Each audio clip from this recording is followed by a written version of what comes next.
This is Charlotte Talks. I'm Mike Collins. The number of murders committed this year in Charlotte rose to, I think, 37.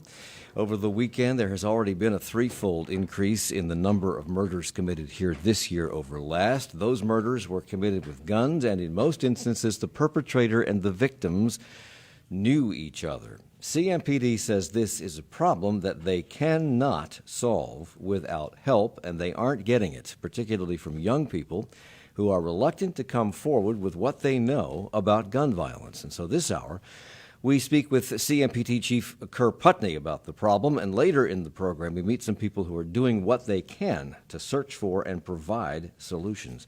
Chief Putney, welcome back to the program. Good to see you. Thank you, Mike. Thanks for having me. Aside from the pervasive availability of guns, do you understand, does anybody understand why the murder rate is up so dramatically this year over last? I swear, when I wrote this promo for the show today, I think I wrote it on Saturday or Sunday, okay, and the number was 33. Had to make another adjustment. Monday it was 35. Now it's 37. That's right. Do we understand why? The why is unfortunately not something people really want to talk about. The why is we're having young people who are settling minor disputes with guns.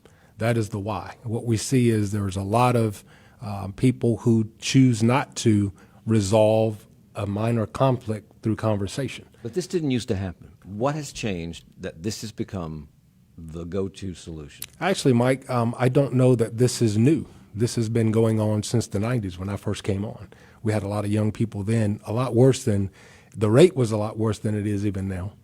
But last year we did get a break. It was a lower number, but numbers go up and down. The issue is this theme has continued for my whole career, which has been over 27 years. So the murder rate, the number of murders is up, and I guess that means the murder rate is up. Yes, sir. That's right. It's up by violent crime is up by 11% in the first quarter of the year. 444 robberies this year compared to 420 last year.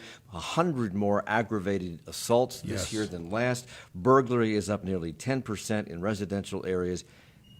This must be all connected. Well, I would like to think it's that simple. However, last year, when we had a tremendous reduction, it wasn't really connected either. Unfortunately, the number of incidents might vary from year to year, but what we look for are the common themes that we talked about when we start digging into those numbers, seeing what contributed. A lot of that violence is because people are using those handguns to resolve minor disputes. They have an issue over a girlfriend, they have an issue over a family member or something like that. They grab a gun instead of talking it out and like we used to, having a physical fist fight or something and shaking hands and moving on to your with your life. Right now they're taking lives instead of resolving minor issues, which is troubling. And you've expressed some frustration over this. Actually, on this program, the very first time I was aware of how frustrated you apparently are by this, I was taken aback a little bit because you did it on the show. And well, good for your ratings, Mike. But unfortunately, yes, I do wear my emotions on my sleeve sometimes. This is very frustrating to me because the loss of capital is going to impact us over the next few decades if we're not careful in resolving some of this. We got a lot of people who are trying to work on it, but people have to take advantage of the conflict resolution, mediation opportunities that we have in this city and stop killing each other over silly stuff. But guns are everywhere, and they're easy to get for people if you know where to go to get them. And it seems that we have a gun culture in America, throughout the country. Is this just baked in to the culture? Well, our country we were always willing to fight for freedom. These aren't freedom fighters, though. These are people who are resorting to fatal violence for basically nothing. Stuff that we used to, again, have a fist fight or a heated debate, a conversation over, and keep moving. Now people are resolving these conflicts by taking others' lives, which is something that we really got to get our hands around. And truthfully, we're doing a lot of work with community relations and so forth to do conflict resolution. There's some partners here in the room who are going to talk to you, but ultimately we got to make better decisions. Young people have to make better decisions and not make fatal decisions over silliness. Are the preponderance of people committing murder and being murdered young? Absolutely, and that's the troubling part. How young is young? We're talking 20s and 30s. Okay. We have quite a few juveniles, a handful of juveniles, a couple of juveniles, but mainly it's we're losing people in their 20s and 30s, the prime of their lives. The problem with this is it seems to me like a vicious cycle. If you're in that milieu, if you are among people who are only too happy to resort to using a firearm to solve this minor dispute. It might be dangerous for you not to have one. Well, I tell you, it depends on your perspective. What I know is you're going to avoid situations where young people are getting agitated and potentially carrying a gun. You're going to look to older people, look to commonly and calmly have a conversation about what is driving their anger or what they have that is they're disagreeing over versus getting to an elevated emotional state and grabbing a gun.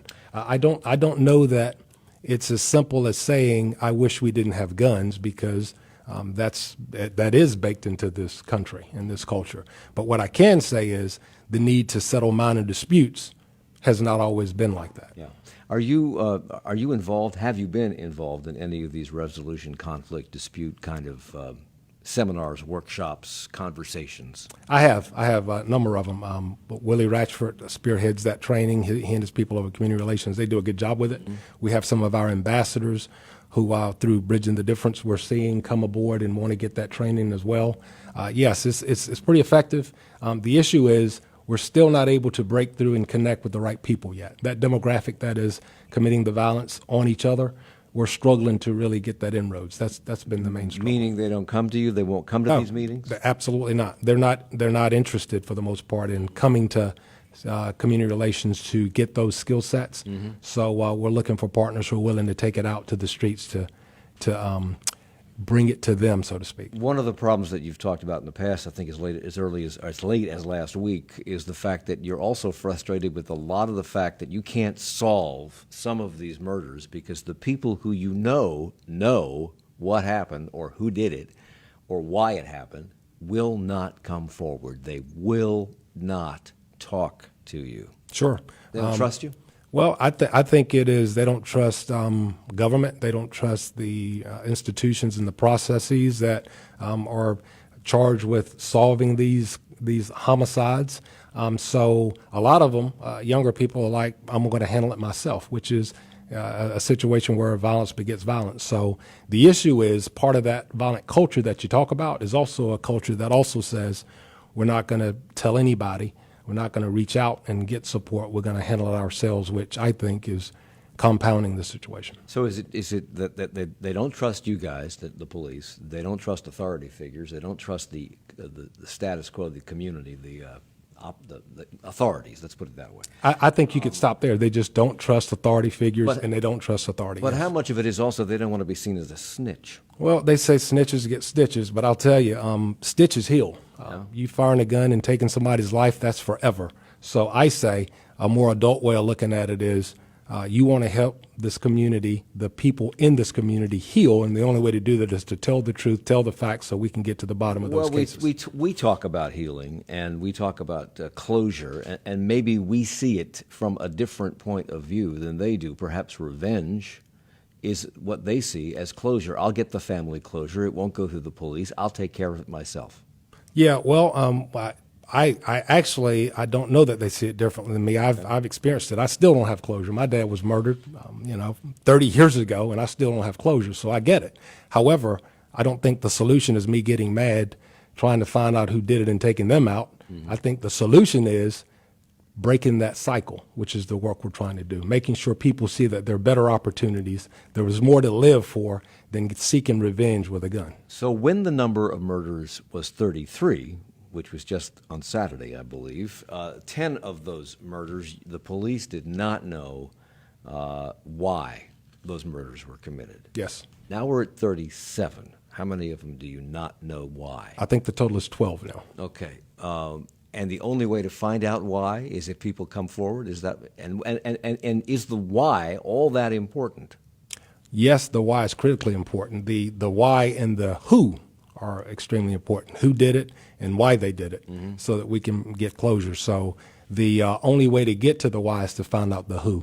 And there's at least one person in each of those cases who knows who the who is. Right. And I submit to you there are more people around that one person who can actually break this case wide open and give us that information that resolves all of these cases. So Kerry on Facebook writes in with a question, where is the increase of violence occurring in the city? Traditionally, it's in the same hot spots that we always have traditional issues. We have it pockets in northern of Uptown, along the west side corridor. We also have pockets on the east. So it's traditionally the same areas geographically.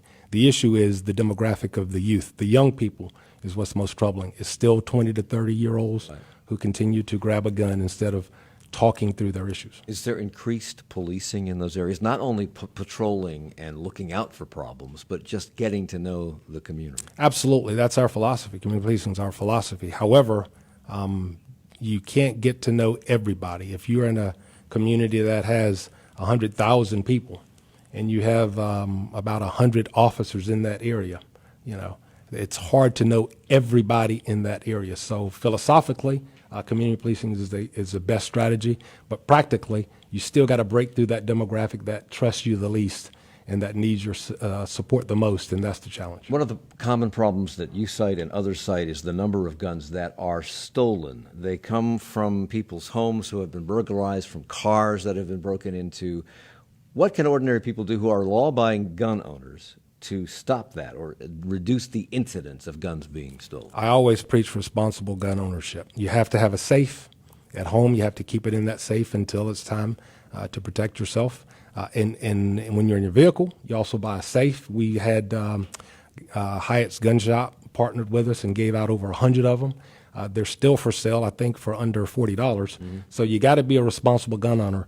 Nobody can steal your weapon if it's secured. And the issue is, if it's left in your console, you may as well leave your doors open because people are going to break into your car to get it. The frustration is you got to take the responsibility of gun ownership much more seriously. How many of these murders are being committed with stolen guns? Hard to tell specifically, but there is always a portion of them. A lot of times, though, you don't find out that piece of information to the back end. A lot of it looks like it might be actually a legally possessed gun, and quite a few of them are. It's hard to really discern whether or not it's a stolen weapon until further along in investigation, so it's hard to quantify that at the moment. And I read that as of March 1st, the police had taken 326 illegal guns off the street. Put that number into perspective and define the term illegal.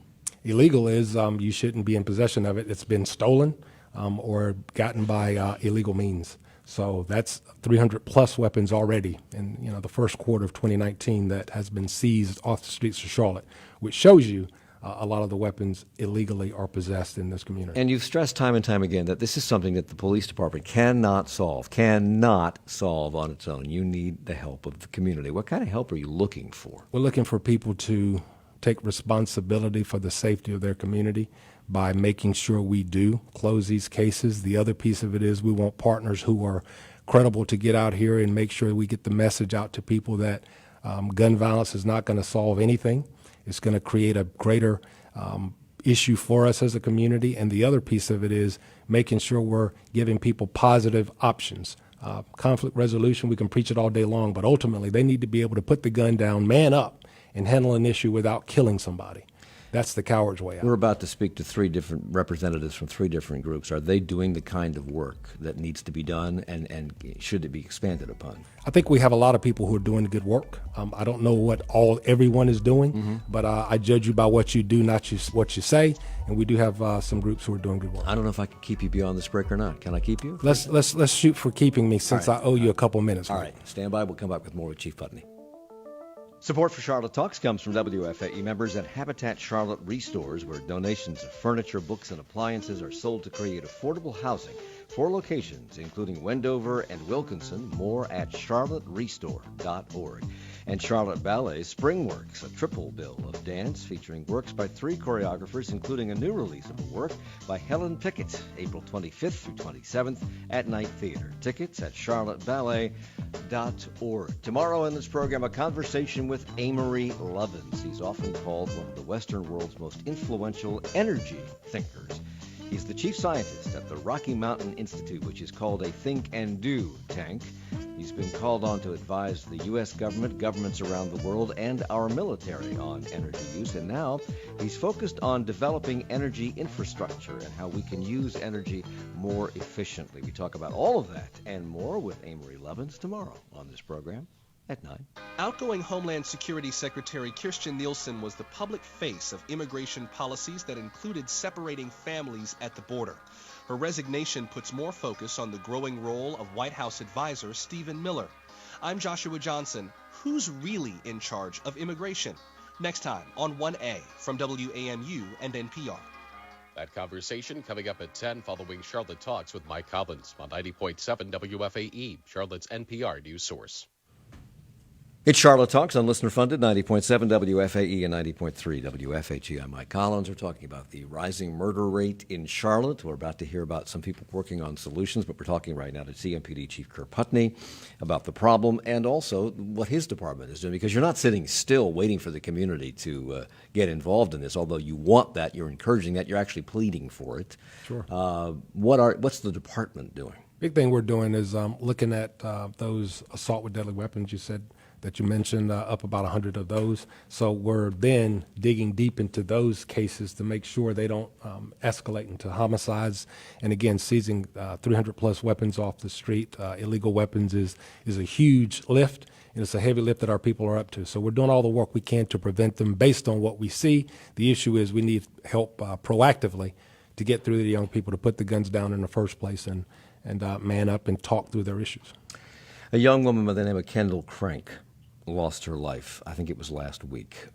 She was not involved in anything. She was an innocent bystander. She was driving, I think, through an area and caught or walking through an area. And, driving through an area. And caught in the crossfire of a dispute between individuals. So for people who think this cannot possibly happen to them because they don't know anybody who would do this, and I would not do it, it can happen to you because you could be in the wrong place at the wrong time. Or you could be at the right place at the wrong time. You Right. could be doing what you do, living your life, and unfortunately, a stray round can impact a life just like it happened with Miss Crank. Yes. Should that be an impetus, a call to action for people to get involved? If they think, well, it doesn't bother me, so I'm never in that position, so I don't have to do anything. I think it should be a wake-up call. I think it should, but frustratingly to me, this is something that's been happening for a while, so if that's what it takes to wake you up, so be it. It's just disappointing because we've been losing a lot of lives for a long time. So on the one hand, you and your colleagues and people in police departments around the country who are facing some of these same problems are trying to build trust in the community, and at the same time that is happening, we have these little roadblocks that are put up in terms of stopping the procession of trust. Just recently, we had an officer-involved shooting at a Burger King where a young man lost his life. And immediately, almost instantaneously across the street, a protest formed, and they were chanting, "Shoot first, ask questions later." How do you juxtapose these two? Well, I just think that message is misguided. I do. I think that is the issue that we're talking about right now. Who shoots first and asks questions later? That's not the sequence of event that happened at that case at the Burger King, nor is it generally how any of the officer-involved shootings occur. However, I understand the frustration. I'm just frustrated with the loss of life, period.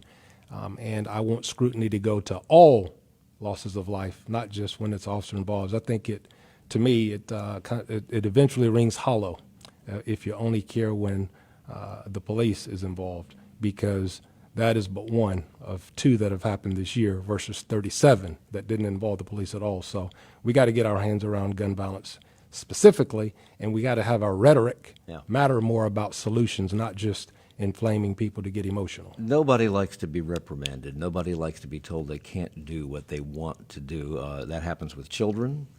It happened up in Cornelius when we had a traffic stop with Sheriff McFadden.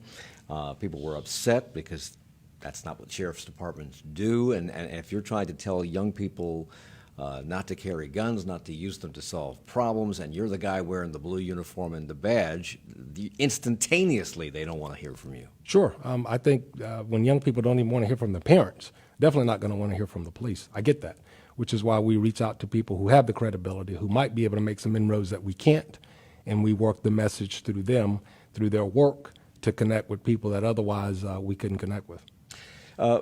Richard on Facebook writes has an interesting point here. The easy availability of guns didn't happen overnight. It took decades of flooding the society with firearms. It will take years to reverse the situation through better gun regulation and active buyback programs of weapons, particularly high-caliber and military-style weapons. You see that happening in a place like Charlotte? Are we going to buy back weapons? And would it work? Well, if you buy them back, won't more just flow in from Georgia? Oh yes, we have enough weapons so that virtually everybody in the community could have a couple. Is how I was told nationally. How I was told because of the production of guns, and I don't know that production of guns is the answer anyway. Yeah. Just because you have a gun doesn't mean you're going to use it. I mean, you get mad at somebody. It means you're going to use it to protect yourself. Right. So I just is that how these young people sometimes see what they're doing? They see it as protecting themselves. Well, it depends on the context. That's not always the case. They feel they have to have it for protection, but if protecting you is because when you get mad you're going to resort to gun violence, then it doesn't quite add up logically. So Katie on Facebook says Chief Putney captures the problem when he says that young people need to believe there is more to live for than revenge. As a Title I teacher for 10 years, I can say that many kids do not feel like they have access to a better future. We need to invest in programs and city policies that help kids imagine and achieve better opportunities for themselves. Improving kids' environment is more important than just preaching personal choices. Absolutely. I'll say this. We teach responsibility. We have the Envision Academy, which is privately funded. Bank of America really bankrolls the majority of it, and Huma Call pays the remainder. We show kids the opportunity. These are kids who might have had their first issue at school or whatever, minor violations of rules for the most part. And the 40 cohort go through the course, and we teach personal responsibility, we teach conflict resolution, and then we show them opportunities. We just had Duke Energy come on board and have a full day of them showing all the opportunities that they have at Duke Energy. Bank of America does the same. We have a lot of companies that are coming on board to show people the positive so that we can overcome the negative, but we got to break that cycle of violence.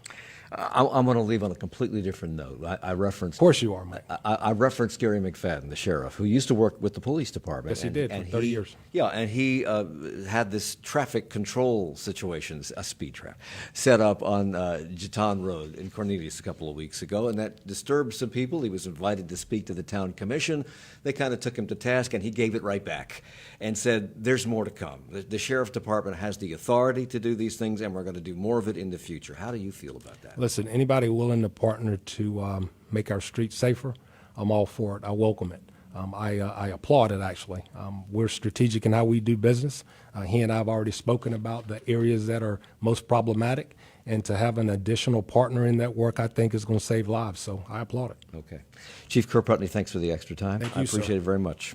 As we've been discussing, the crime rate is up 4.6% in the first quarter of this year. 37 homicides are on the books just in the first 3 months of the year. And as we've heard, this problem is something that the police cannot solve on their own. They need help. The community needs to step up, and there are people and organizations trying to do just that, trying to find or devise and implement solutions. And we're spending the rest of the hour with some of those people. Gemini Boyd is CEO of Project BOLT, which stands for Building Outstanding Lives Together. After spending 20 years in federal prison, he now helps ex-offenders and runs programs to help Charlotte's young people, and he is back with us again. Gemini, welcome back to the program. Good morning. How you doing? Good. Greg Jackson is Executive Director of Heal Charlotte, which tries to build trust between the community and its leaders, including the police. How tough a row is that to hoe? Come on What's in. going on, everybody? It's a tough road, man, but the journey's long suffering. It's okay. Okay. And Gary Crump is Executive Director of Men of Destiny, whose mission is to promote community collaborations that assist and provide relief for at-risk, underserved, underprivileged, and distressed individuals with programs that provide pathways to economic and social mobility. Welcome to you. Good morning, Charlotte. Morning. Before we talk about your individual efforts to help the community through these problems that we've been talking about, talk to me about what you just heard from the police chief. I'd like an answer to one of the questions I think I asked the police. What's going on out there? What is driving this murder rate up so dramatically in just the last year? Well, me personally, that Chief had a golden opportunity to not miss the point of historical trauma. He said that when he was a child, his father was murdered 30 years ago, rather not a child, but mine was murdered also. And how he resolved his issue is he became a police officer. Maybe he doesn't even understand that. How I dealt with my trauma when my father was murdered, I seek to do just what he said he didn't want to do. But until we start understanding historical issues of trauma, we will never resolve these issues. We're going to keep, like you're chasing the tail of the dog. You're just going to keep chasing it, because people are hurting in these communities. He speaks of things of the nature why people don't trust the police. They don't trust the police because of what happened with the young man that was on Batersford Road. And instead of our police department coming in and say, look, we want to listen. We don't want to hold no grudges against anybody. We really want to listen to the issues to try to help get to the root of this problem. But instead, it's always combative with the police force and individuals who are actually doing work in the community. Because a lot of us who are doing work in the community, if I wasn't sitting in here on this talk show this morning, you wouldn't know that I'm doing work in the community. Right. He knows I'm doing work in the community. He might don't like how I do it or whatever, but I'm trying to save lives because I love people. Okay. Because I went through a lot in my youth. So we have to understand that there is a trauma issue. Are you all on the same page? You agree with him? Yeah, I agree. I agree with him on that note, and then I'll add on to it and say there's a mindset that needs to be changed. It's a culture that needs to be changed. That's way accepted in the neighborhood where we're from. You know, I'm adopted by Charlotte, but I'm from the Bronx, New York, where we have officers walking the beat every day on the street. You know, but we also had a community presence on my block where somebody's grandmother could pull you aside and tell you, get off the block at this time. You know, the adults that was hustling up the block wouldn't allow you to come up the block if you were a certain age. You know, it was a certain code of ethics and a certain respect that was going on in the streets, where that has kind of like left the mentality. The Why people, has it left? because the structure is different. You know, the people that like people like myself that are 80s babies, we haven't been the most active in the neighborhood of keeping those code of ethics strong. And being in our community, holding that flag up for us. We haven't been advocates the way we need to be. You know, for me, it took a protest to come out, and then my activism sparked. You know, when I could have been doing that in my 20s. You know, but there wasn't anybody in my neighborhood that was actually telling me those opportunities that can happen if I sow a seed in my neighborhood, if I sow a seed where I'm from, if I help somebody along the way of the journey. It was a real selfish act of what I was doing. So the mindset really needs to change in the neighborhood. But here you are, and you're doing what you're doing, which is why you're here. Yeah. How did it switch around for you? Me starting to realize that my voice didn't match up with what I wanted to do. I had a voice of an opinion, but my activism didn't match up to that. And I wanted to get day to day in everything that I was doing. I wanted to make sure I was impacting a child's life every time. When I seen him walk into that store that I knew he shouldn't have been at, right, I wanted to be that person that told me, yo, turn around. What are you doing? Right. And we need more of those in the neighborhood. The mindset is different now. Gary Crump, what's your take on all of this? Well, I agree with both Jim and I and Greg. Our city, our youth, our community is in a survival mode. So when you're talking about hunger, homelessness, no jobs, returning citizen, you can't find a job because what you've done in your past has created this image that no one will allow you to put that behind. You've done your time, you've paid your dues. So now it's sink or swim. So we come out and whatever it takes to survive, that's what we're going to do. When you drive to the gas station to put gas in your car, gas prices has risen. That's $20, $30 a month out of that family budget. You're making That's already small. Yes, sir. You're making $10 an hour. So now Duke Energy raises the rates. That's another $30, $40. So now what are you going to do to survive? How do you live day to day? You're making nothing, and then everything you try to do is there's always an obstacle there. This is so interwoven. I mean, you're talking about the vestiges of Jim Crow and slavery. You're talking about the breakdown in the community, which has come because of urban renewal and other factors. You're talking about poverty. And we had that study that showed that upward mobility is nearly impossible in Charlotte, and what we have is hunger and homelessness in certain parts of our community, and people not being able to get jobs because they've been incarcerated, and therefore they can't be employed or they won't be employed by certain people. There's no way out. But that's the anger, that's the frustration. But ask yourself the one question you just answered. Better yet, answer the one question that you just asked. What is it? It goes back to the trauma and the historical racism. Yes. I mean, he speaks of a situation where Greg speaks of a situation when he was coming up. People weren't there to tell the youngsters what to do. You know why they weren't there? Because of mass incarceration. Oh, they was moved out. You feel what I'm saying? Yeah. You talk to Gary sitting across from me, and he speaks of the issues that are plaguing us with homelessness, not finding a job, poverty, period. Because to me, that's the wheel, that's the hub that drives all of this.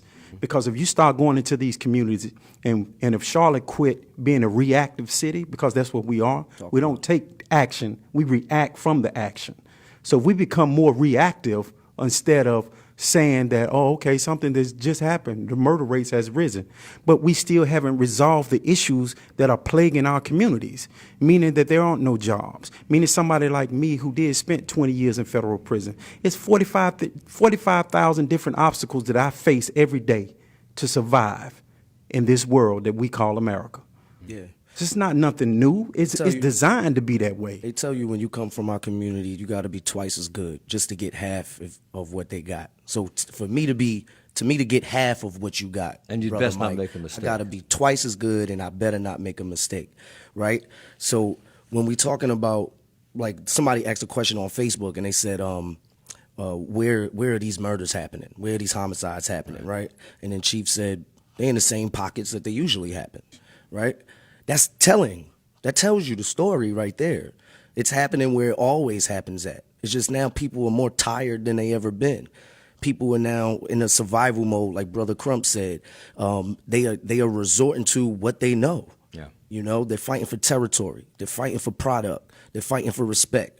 And that's what they're fighting for, because that's the environment that they're in all day. And then that culture change that can't be normal in our neighborhood. I'm all for everybody doing their job, but I'm also for us in the community saying not where we're at. And we need to own our streets. I'm all about ownership. I can't give you a 10-year plan if I don't own a building in my neighborhood. You know, I can't give you a 10-year plan if I don't own my block. You have to have a stake in it. You got to have ownership, not just a stake. All right. Ownership, right? Brother Crump need his own building. Hill Charlotte need their own building.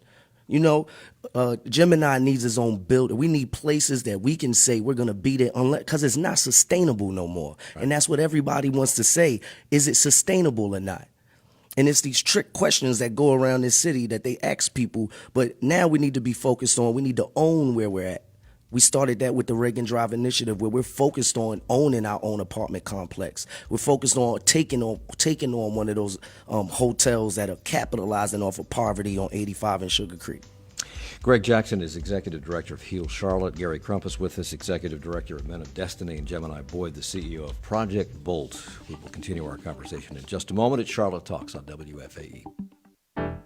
Support for Charlotte Talks comes from WFAE members and Taylor Richards and Conger, hosting an 11T pop-up shop men's trunk show on April 13th and 14th. 11T's U.S. agent will be in attendance in the Phillips Place TRC store. Details at trcstyle.com. And the Regional Stormwater Partnership of the Carolinas, reporting pollution in creeks, rivers, and lakes, will help keep them clean and healthy. regionalstormwater.org. A spring cleaning underway at the Trump administration. Homeland Security Secretary Kirstjen Nielsen is on the way out, and the Director of Citizenship and Immigration Services, one of the lesser-known agencies carrying out administration policies, could be the next to go. What's ahead for the president's immigration agenda? That's the topic in 20 minutes with Joshua Johnson and his guests on 1A. And we will continue our conversation about community involvement in taking down the murder rate in Charlotte in just a moment. Pancakes without syrup, cereal without milk, something is missing. Morning edition without a full menu of stories, that is not quite right either. Sure, you listen for the big news, but you'll also hear reports on science, music, books, sports, even your own well-being. Make your morning complete. Listen to Morning Edition from NPR News. I'm Lisa Wharf. Join me for Morning Edition weekdays from 5 to 9 on 90.7 WFAE. It's Charlotte Talks on WFAE and WFHI. I'm Mike Collins. We're joined this hour by Gemini Boyd, the CEO of Project Bolt. Greg Jackson is with us from Heal Charlotte. He's the executive director there, and Gary Crump is executive director of Men of Destiny. We started this conversation with the police chief because of the rising homicide rate, 37 so far in the first quarter of the year, threefold increase over just a year ago. And we're going to continue to talk about that, and we're going to talk about some of the things that you're trying to do in the community to lessen this. But one of the things that was discussed in the break is this wall between community and government. And you said, Gary, that it's like oil and water, the two don't mix. So when you got people like the mayor and police chief, and to a certain degree Gary McFadden, the sheriff, trying to work inside the community, they're all from the government. So tell me how this is going to work, or not. The only way it is going to work if they're real with themselves. If you really want to change and you really want to see what the community can do to help, then you can't worry about how Gemini Boyd and Project Bolt goes about and making that change, because the change is what you're looking for. Obviously, you can't give it. And when we look at a system that's been in place forever and a day, it's not rocket science. And I think it's really simple. But however, are you really ready to step up and collaborate with the community, or are you wanting to control that narrative? You're wanting to control that narrative, and there's individuals that's just not going to let you do that if you want change. Talk to me about the system. What is the system? How much time do we have?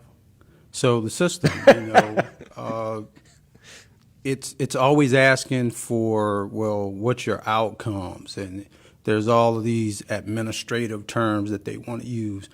Hey, I'm making change. I can take this youth right here and I can teach him this trade, which now makes his employability go up. So now instead of $8 at McDonald's, I can go on a construction site and I can make $15 or $20 an hour. But that's not what we want, because now that this youth or the young person is making a better living, able to provide for their family, so now we can't fill those prisons because they're not committing crimes, because they're able to sustain as opposed to having to survive in a community. They're able to sustain a lifestyle. Do you think that's an unintended consequence? You don't think it's an unintended consequence. You think that is how this is set up to run. There's no doubt in my mind. I don't have to think. A lot of these issues were fixed. How many people would still have a job? I mean, and not only that, before you continue, let me just piggyback on what he was just saying. This is what we have to realize, and we got to quit saying this. Oh, the system is broken. No, the system is not. Yeah. It's operating the way it was designed. Just the way it was designed to run. For who it was designed to run. And this system needs bodies by any means necessary. So, no, I'm not going to allow you to make $15 to $20 an hour to bring you out of poverty and bring your family with you and to make change in your community. Right, because now you can't arrest me. If you can't arrest me, you don't need police. You don't need police. You don't need the jails. You don't need the jails. You don't need lawyers and judges. Let's take it to a deeper note. No, I'm not going to give you exactly you need on your budget. I'm going to give you a penny of what you need on your budget, so you can actually have to come back to me and ask for more, so you can actually perform the services that you want to perform in your neighborhood. So I'm not going to fulfill the need that you really have. I'm going to give you a piece of that need. If I build a budget out right now and I tell you I need $100,000, you could give it to me. You're going to give me $10,000 so you control and put a roof on exactly what $500. This is what it is. It's 10%. Whatever I ask for, you're going to give me a 10% of what I asked for. You're not going to give me what I need. If I ask for 10, you're gonna give me 1,000. That's just someone such as myself. Like, I have no collaboration with no city government whatsoever. I do what I do from community-led organizing. This is what I do. I reach out to the community and we try to make change together, because I look to focus on empowering the community. Talk about it. On the one hand, you're saying that the government and community don't really mix together. No, they don't. On the other hand, you've said, Gemini, that no one in your community sees the powers that be in Charlotte getting involved. You say the mayor only cares about the Republican convention, that Councilman Braxton Winston is only seen at council meetings, and you never see Ed Driggs, who's the Republican council member, on Beatty's Ford Road. And you say that you can't fix the problem if you've never been there to see what the problem is. Ain't no doubt about it. And The mayor's never been there? Chief Putney's never been there? Listen, I'm in here to keep it, like we say in the hood where I'm from, 100. 100. You feel what I'm saying? Campaign 100. season? Yeah, I got you. And the Campaign thing season, with me is that, now I got to take it back. I could have mishelped. I could have misled the community on Braxton, because Braxton is an individual who has been around in certain occasions. He did help me with my youth town hall. But when it comes to the mayor, have I ever seen her in the community when something has happened? No. But is she on TV talking about the RNC? Yes. Has she got promoted about something that from the Republican Party? Yes. So does she care about me? No. You feel what I'm saying? And I tell her, no pun intended, do what you do. But you're exposing yourself. So when it's time for re-election, people aren't going to allow you to come in there and say, oh, I've been here for you from the beginning. I've did this. Nah, people are tired. I'm talking to these people every day in the community. Mm-hmm. And one of the first things they're saying is that we got to get the mayor out of there. Because she's not a part of the community. You grew up in the Bronx, as you've already said, Greg, and you said in the Bronx you couldn't get a meeting with the chief of police. Here, you've had meetings with Kerr Putney, our chief of police. You say that the city council is easy to touch. So you see things differently from Gemini. Where do you No, begin to I solve don't. this? You Gemini's talking about people coming to the neighborhood. Gemini's talking about people coming out of their circle to come to the neighborhood and see, right? So a lot of meetings that I have, I go to people because that's my initiative. That's what I do. I'm an advocate for people. I'm going to find you wherever you at because I know people in my neighborhood don't really have that. Their wall is so big that they're not trying to make that connection. And I understand some of those connections are needed to be, and some of those connections need to be made. I'm also about social entrepreneurship. So if you can't make those connections, you need to learn how to make a table in your neighborhood. So when people try to come to your neighborhood, they got to knock on your table first. Okay. And they say, this is what needs to be happening. But the connection always has to try to be made. So let's bring this back to firearms, to guns, and the use of guns to solve these small problems, and which seems to be out of control here. I asked the chief if it was if you have to break this cycle, somebody has to take the first step. Somebody has to be willing to either not bring the gun or keep the gun in their pocket and not use it. But if you don't bring a gun to some of these situations, are you putting yourself in danger? You know the answer to that question. I'm just saying. I mean, you know the answer to that question. This is a war zone. You go to East Baltimore, you go to East Charlotte, you go to West Charlotte. It's a war zone. People are in a war zone. They are fighting for respect, territory, and product. It is a culture that they're in. This gang culture is a real culture that is different from what everybody sees on TV. And it's from South Charlotte and North Charlotte. This is real. If these gentlemen do not arm themselves, they will die. So how do you break the cycle? When you're teaching them a trade and you're teaching them options, the two of you talk about teaching options, how do you convince them that that's something that is even viable in that atmosphere? Well, it has to happen on all levels and throughout the city. It can't just be in a concentrated area. It needs to be across the city. And when you talk about the youth that go to Title I schools, why does it have to be a Title I school? Why can't it just be a school? Why can't you just fund it based on the monies that you have and the need of the school? Mm-hmm. So you put these name tags on these items, and already the youth are, they're at wits because they're thinking that they're less than anybody else.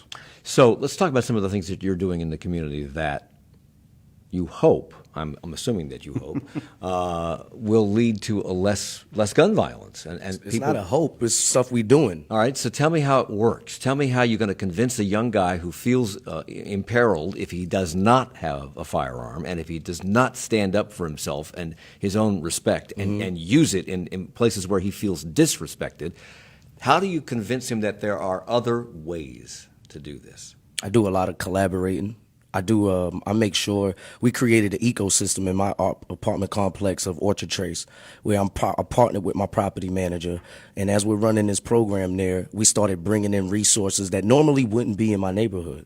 And we had to provide these opportunities to these young men, to these young women, to these children, to the parents. But we had to make sure that there was a trust built. Trusts get thrown around a lot. Trust comes with consistency. So we had to be there all the time. When we said we were going to be there, we were there, and we're still there. But I hate to throw water on this because I think it's great what you're doing. But when you're coming out of 600-700 years of oppression, And you ain't coming out. You still in it. all right, still in it. Yeah, let's address it how it is. And you're certainly in the vestiges of all of that, and poverty surrounds you, and you're working with young people saying, okay, there are other options. What's the point? If I'm the young kid, what's the point? Listen, like Integrity. Go ahead. not only integrity, but the point is you have to let children see and understand that there is a better way, first of all. And people such as myself, who is well respected in this community of Charlotte, especially where the situations and the incidents seems to keep occurring. You know what I'm saying? I have to lead by an example. I get more people telling me that, man, look, man, little do you know you're making a difference. So don't stop. Yeah. You know what I'm saying? So people are watching, people are understanding. But I tell people all the time, it's going to take me, you, and you to help build these communities back up. Because it goes back to what Crump said. You want to change stuff in these communities? Create jobs. Quit using the cute word about affordable housing that it is not being afforded to no one in the communities that I stand in. The only thing that's being done over there is gentrification. They're coming in, moving them out, throwing away the key. Just that simple. That ain't even gentrification. It's a takeover. It's just that simple. Yeah. So quit saying, as a community, as our city government, saying that you're doing these things to help these individuals. Because over 90% of the people that live in these communities are convicted felons. And if you're a convicted felon, you can't live within affordable housing because there's a little sentence that bars you from saying that you can stay there. If you're a convicted felon, you can't live there. So how are you going to build and structure the African-American community when you won't allow the head of the household, okay, he or she has went to prison, they're returning citizens. So we need to figure out a way that we're actually going to be intentional on doing what we need to do in these communities. Let's quit using these cute words about helping these individuals when they're not helping them. They're seeking a way to destroy and keep on keeping them in poverty. It's just that simple. So you're talking about doing what Florida did, change the laws. Exactly. Because if they do, a lot of people wouldn't sit in office right now. Because these individuals will be able to get out and vote and let their voices be heard. And run for office. Well, you still can run for office as long as you're not on probation. So it doesn't stop people from doing that. So we have, I think the last figure I read was $70 million for affordable housing. And is that, if they gave you guys the $70 million, not going to happen. It's not enough. But if they gave it to you, what would you use it for? I would be right on Reagan Drive, going to the apartment complex of Hunters Point. I will be buying out that apartment complex. I will be rehabbing those units right there. It's part of the Reagan Drive initiative that we started. I will be rehabbing those units right there. I will actually be doing a community land trust, so the community actually has a stake in the land that we own, right? So it just doesn't get sold to the next buy-in bidder after a certain amount of time, right? And then I would also do some ground-up construction in that neighborhood of community centers, urgent cares, medical centers, schools, and that's what we need to do. We need to build something like a Renaissance West in our neighborhood, for our neighborhood, by our neighborhood. It's about ownership.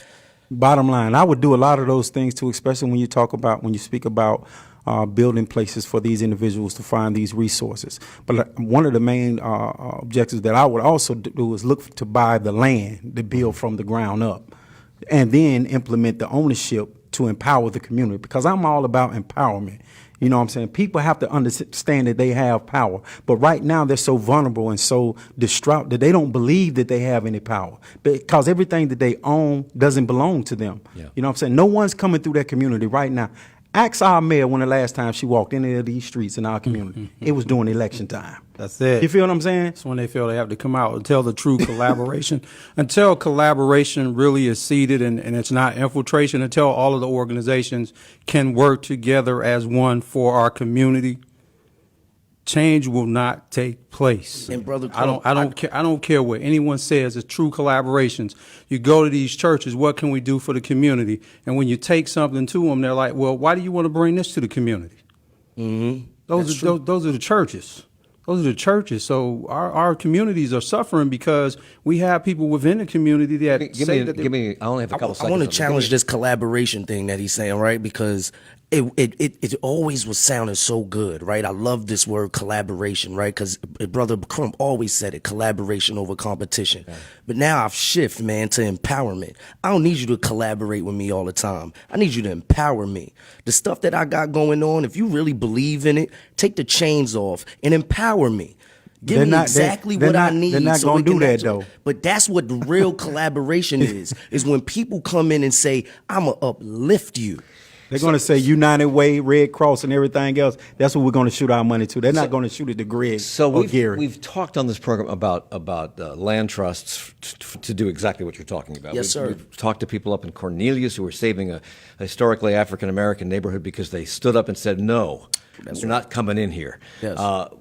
When you take these ideas to city, what do they say? Well, it's one. Before I address that, it ain't going to take but 15 seconds. Okay. I'm going to the 3 predominantly black big churches in Batesford Road. You know, the House of Prayer, the Park, and Friendship. Mm-hmm. And what I'm asking from these members is 50 cents twice a month. In order to go into these communities and start empowering these communities. We got over almost 50,000 members, and I only need 5,000 of those members to contribute 50 cents in order for us to start empowering our community again. That's what we need to do. Conversations with Julie Eisel, who has been helping me a lot. Hugh McCall, we've had some conversations. We're raising $15 million right now from the Reagan Drive Initiative to be able to buy at least 2 or 3 of these hotels that are on 85 and Sugar Creek. And those conversations have moved forward. And we are getting there, but a lot of the stuff that we need to do is privately raised. That's Greg Jackson. You get the last word. Executive Director of Heal Charlotte. Gary Crump is with us, Executive Director of Men of Destiny. Gemini Bolt, CEO of Project Bolt. I hope this conversation made a difference and opened some eyes. Thanks for the time. People.